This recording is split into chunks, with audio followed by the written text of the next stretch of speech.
बड़े दिनों बाद ही सही मगर आज सुप्रिया श्रीनेत के हत्थे चढ़ ही गए संबित पात्रा। आपको याद होगा कि कुछ दिन पहले संबित पात्रा ने एक फोटो ट्वीट की थी कि एक हिजाब पहने हुए लड़की राहुल गांधी का हाथ पकड़कर चल रही थी, तो इन्होंने बहुत ही गंदे तरीके से उसमें भी हिंदू मुसलमान ढूंढ लिया था। उसके बाद सुप्रिया श्रीनेत ने कई चैनल पर संबित पात्रा को लताड़ लगाई थी मगर सामने नहीं आए थे संबित पात्रा, मगर उनके प्रवक्ताओं को जबरदस्त तरीके से धोया था और आज आखिरकार आज तक पर संबित पात्रा की भिड़ंत सुप्रिया श्रीनेत से हो गई। उसके बाद एक पोल खोली और जबरदस्त तरीके से लताड़ लगाई, यहाँ तक कि संबित पात्रा ने ये तक कहा कि सुप्रिया श्रीनेत को माफी मांगनी चाहिए और उसके बाद सीधा कह दिया कि तुम गोडसेवादी हो, तुम माफी वीर के औलादे हो तो तुम माफी मांगोगे, हम गांधीवादी हैं, हम माफी नहीं मांगते, हम झुकते नहीं हैं। देखिए एक के बाद एक किस तरीके से सुप्रिया श्रीनेत ने संबित पात्रा को जबरदस्त तरीके से लताड़ा है इनकी टुच्ची और गंदी हरकत के लिए। 5 साल की एक बच्ची का था जिसका मैंने जिक्र किया है और एक नफरती आदमी ने, क्योंकि इससे मुझे बदतमीज महिला कहा था और आपने इसे नहीं टोका था, तो ये नफरती चिंटू जो बैठा है इसने 5 साल की एक बच्ची का फोटो ट्वीट किया था। क्या इसकी हिम्मत है कि उस बच्ची के फोटो के नीचे जो गंदे गंदे कमेंट्स एक 5 साल की बच्ची के लिए लोगों ने कहे उसको देखे?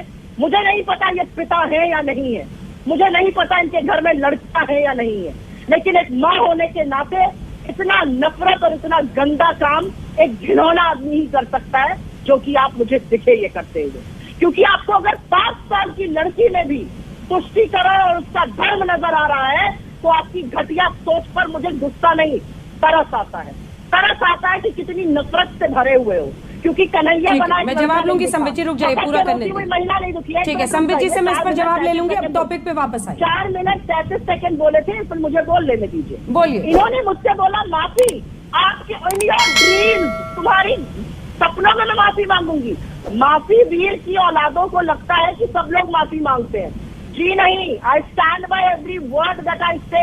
मैंने आपसे 4 सवाल कर्नाटका के बारे में पूछे, येदियुरप्पा का करप्शन, पार्लियामेंट्री बोर्ड में वापसी, आपके संतोष पाटिल की आत्महत्या, कंस्ट्रक्शन एसोसिएशन का मेमोरेंडम प्रधानमंत्री को, एडीजी पुलिस का बंदा गिरफ्तार है, वो कह रहा है मैं लोगों का नाम खोलना चाहता हूँ, वो क्यों नहीं हो रहा है? 40% की महाभ्रष्ट सरकार चला रहे हैं आप। और नौबत क्यों आई राहुल गांधी को, सुप्रिया जी? और जो सवाल आपसे संबित जी ने किया, ये सब कहने की नौबत इसलिए आई क्योंकि भाजपा के नेता और प्रवक्ता सत्य से भागते हैं और सत्य नहीं बोलते हैं। और आपको मैं 2 शब्दों में बता देती हूँ ऐसा क्यों है। पता नहीं संबित पात्रा जी को याद है कि नहीं, संतोष पाटिल भारतीय जनता पार्टी के कार्यकर्ता थे कर्नाटक में। उन्होंने कर्नाटक में पीडब्ल्यूडी का कोई सिविल वर्क किया था। चिट्ठियां लिखते रह गए ईश्वरप्पा जी को पैसे के लिए, पैसा नहीं मिला, कमीशन मांगा जाने लगा, थक हार कर आत्महत्या कर ली थी और भाजपा ने उनको न्याय नहीं दिलाया था। हमने आंदोलन किया था, तब ईश्वरप्पा जी को रिजाइन करना पड़ा था। अभी तक भी कोई दोषी नहीं पाया गया है। पहली बात, कॉन्ट्रैक्टर एसोसिएशन ने कर्नाटका में प्रधानमंत्री को चिट्ठी लिखकर कहा है 40% कमीशन मांगती है ये सरकार, काम करना मुश्किल हो गया है, कान पर जू तक नहीं रहेंगी। ये कॉन्ट्रैक्टर एसोसिएशन है, हम नहीं कह रहे। पहला बात क्या, इनके कार्यकर्ता, दूसरा कॉन्ट्रैक्टर एसोसिएशन, तीसरा मठ के सियर, मठ के हेड आके कह रहे हैं कि जो मंदिर का भी पैसा आता है उसमें भी अगर कमीशन मत दो तो ये बम्बई भाजपा की डबल इंजन की मोदी जी की सरकार पैसा नहीं देती है।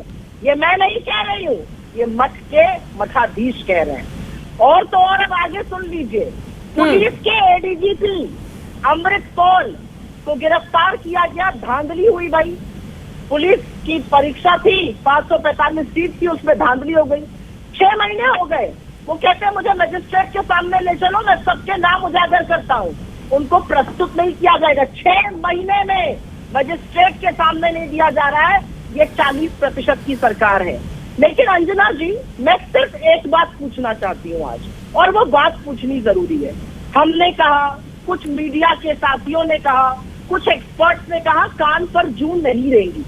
अब तो नितिन गडकरी जी कह रहे हैं कि आर्थिक असमानता, और गरीबी भयावह है, सरकार उस पर ध्यान नहीं दे रही है। ये संबित पात्रा हैं जो हमेशा तुष्टीकरण की राजनीति करते हैं। हमेशा हिंदू मुसलमान ये महंगाई पे बात नहीं करेंगे, ये बेरोजगारी पे बात नहीं करेंगे, ये बढ़ते क्राइम पर बात नहीं करेंगे, जिस तरीके से जीएसटी हर चीज पर लगा दी है उस पर बात नहीं करेंगे, और बात करेंगे हिंदू मुसलमान की। भारत जोड़ो यात्रा जो राहुल गांधी कर रहे हैं उससे कहीं न कहीं पूरे भाजपाइयों में खलबली तो मची हुई है। इसीलिए आए दिन कभी उनकी टी शर्ट को लेकर, कभी हिजाब पहने लड़की को लेकर, कभी किसी चीज को लेकर ये लोग हर बार राहुल गांधी को बदनाम करने की कोशिश किया करते हैं, लेकिन हर बार इनको मुंह की खानी पड़ती है। तो कहते हैं ना कि हवा में थूकोगे तो थूक जो होगा वो तुम्हारे मुंह पे ही आके गिरेगा। कुछ वही हाल इस वक्त भाजपा के प्रवक्ताओं का हो रहा है और भाजपा का हो रहा है। जितनी बार ये राहुल गांधी की तरफ उंगली उठाते हैं उतनी ही उससे ज्यादा उंगलियां इनके ऊपर उठ जाती हैं। फिलहाल आपकी क्या राय है सुप्रिया श्रीनेत की ये बम्पर धुलाई को लेकर? हमें कमेंट सेक्शन में अपनी राय जरूर बताएं। अगर वीडियो अच्छी लगे